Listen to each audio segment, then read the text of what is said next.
તો વડોદરામાં એકાદશીના દિવસે ભક્તિમય માહોલ જોવા મળ્યો। મહાલક્ષ્મી મંદિરમાં તુલસી વિવાહની તૈયારીઓ કરાઈ।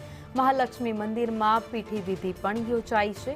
મહાલક્ષ્મી માતાને પીઠી લગાવવા લાંબી કતારો ભક્તોની લાગી હતી, તો ભક્તોની પીઠી રૂપે પ્રસાદ પણ આપવામાં આવ્યો છે। અવિવાહિત પુત્ર પુત્રને પીઠી લગાવવાની પણ માન્યતા અહીંયા વર્ષોથી ચાલતી આવી છે।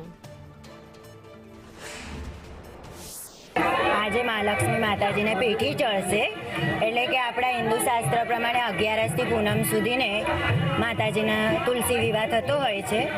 अने आ मंदिर जे आपणुं महालक्ष्मी मातानुं छे ऐतिहासिक मंदिर छे, वर्षो पुराणुं मंदिर छे, कदाच गायकवाड़ी शासननुं छे।